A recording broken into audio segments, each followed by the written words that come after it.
Olá, sou o professor Adilson, da Universidade Federal de Santa Catarina, e na videoaula de hoje, que é a nossa nona aula, a gente vai ver um pouco sobre webometria, que é um tipo de estudo métrico que se trabalha com conteúdos que eu possa recuperar dentro da web e que também eu possa gestionar dentro da web, porque eu posso trabalhar aqui dentro o tamanho que eu tenho da web, a visibilidade que eu tenho e até mesmo conteúdos invisíveis que estão contemplados dentro da web.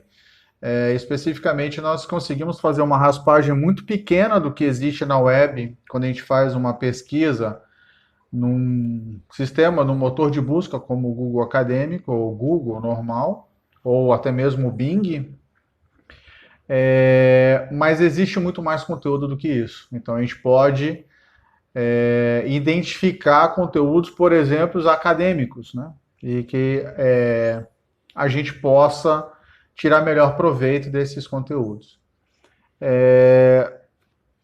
As nossas apresentações estão seguindo mais ou menos uma lógica que a gente começou com métricas dentro de unidades de informação, depois métricas em informação bibliográfica, métricas na recuperação da informação, métricas voltadas ao conteúdo científico, e agora a gente vai ver um conteúdo um pouco mais amplo que poderia estar englobando todos esses elementos, todos esses tipos de estudos métricos dentro da webometria. Como objeto de análise, e é sempre bom a gente ter uma característica para analisar qualquer tipo de estudos métricos, que é objeto, variáveis, métodos e objetivo de análise. Então, como objetivo de análise desse tipo de estudo é o estudo que trabalha com aspectos quantitativos da construção e uso de recursos de informação, voltado na questão da web, e trabalha com perspectivas que a gente vai ter da bibliometria, que são em conteúdos bibliográficos que hoje já estão na rede, e conteúdos infométricos, que é especificamente a quantidade de recuperação que eu tenho. Se eu estivesse trabalhando com cybermetria, que é muito mais amplo do que a webometria, ele vai trabalhar também com a parte de hardware por trás de todo o conteúdo que nós temos na web, e ele vai ampliar isso, ele vai chegar até o escopo de internet. Aí sim nós teríamos estruturas voltadas para a internet. Mas nós vamos nos ater a somente trabalhar a webometria. Dentro de objeto de análise, ele vai se concentrar em sites webs, e dentro desses sites webs, os títulos, que tipo de domínio que é recuperado, qual o tamanho que eu estou tendo da minha amostra, ou da extração que eu estou fazendo, quais são os links e, por que não, as URLs. E os links, é sempre bom mencionar que a gente pode trabalhar com link de entrada e link de saída. Que link de entrada é quando alguém menciona ou cita a minha página, e link de saída é quando a minha página faz menção a outra página. E posso também trabalhar com sistemas de interferências de instituições, né? Por exemplo, boa parte das instituições, elas concentram seus documentos em hipertextos ou textuais. Então, a gente pode também analisar esses dois tipos de contexto. Recentemente, eu participei de uma defesa de tese do Eduardo Silveira, aqui na Universidade Federal de Santa Catarina, e ele trabalhava com menção web especificamente nesses dois contextos, informações textuais e informações hipertextuais. E vamos lá, qual o método que eu posso aplicar dentro desse tipo de estudo métrico? Um deles é fator de impacto da web, que são os dados que eu mencionei, links de entrada e links de saída em um determinado período. A densidade dos links, ou seja, qual a articulação que determinados links têm em relação a densidades, de ser muito mais citados, de ter uma amplitude interessante, por exemplo, páginas brasileiras sendo visíveis internacionalmente. A própria estratégia de busca é extremamente importante, porque podemos fazer análise de uma instituição como ela é mencionada em outra.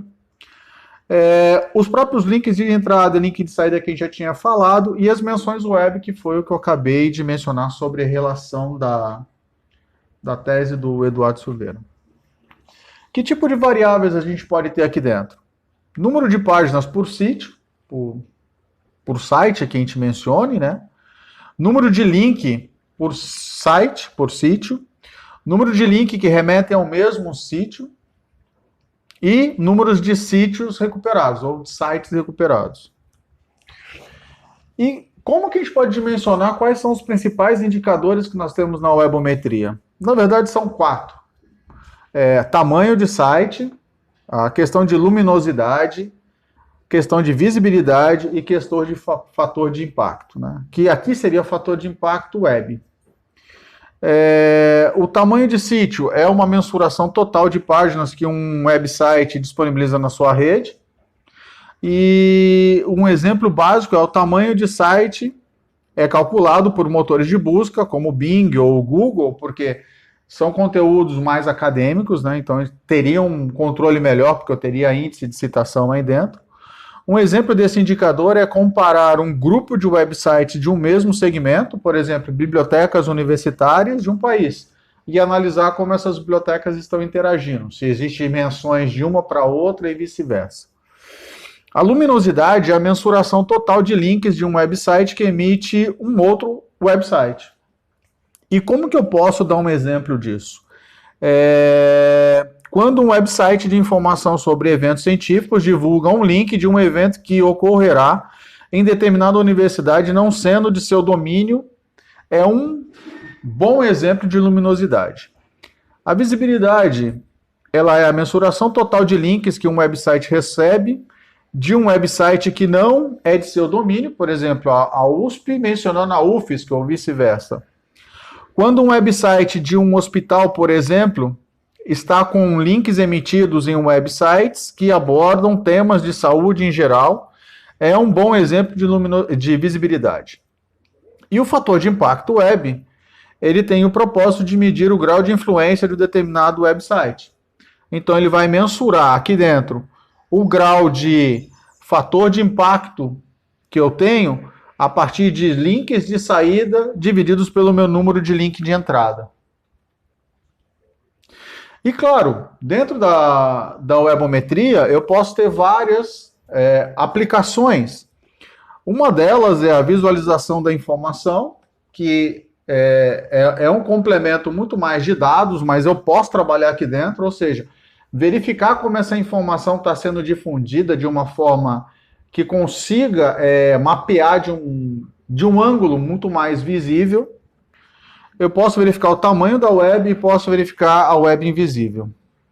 Então, por um lado, eu tenho a visualização da informação, que é um processo de condensação de informação sobre um determinado conteúdo.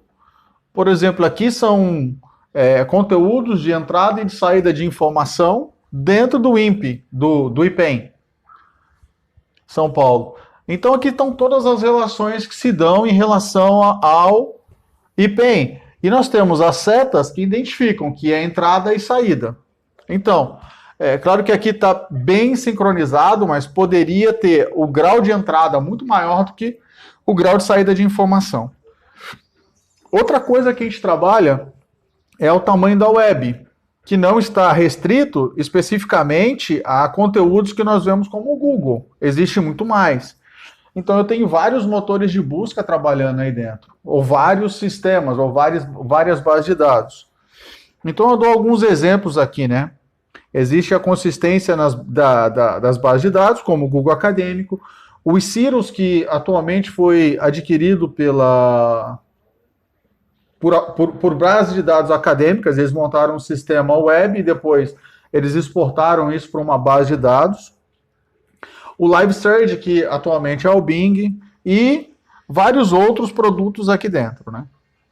Isso daqui é um trabalho feito pelo pessoal da Webometrics do CSIC, que é o equivalente ao nosso CNPq no Brasil, na Espanha, e eles têm um laboratório de webometria. Então isso aqui é mais ou menos como se dá a relação web de países. Então cada corzinha é um país. E o que eles fizeram? Captaram conteúdos de vários repositórios que estavam indexados dentro do Yahoo.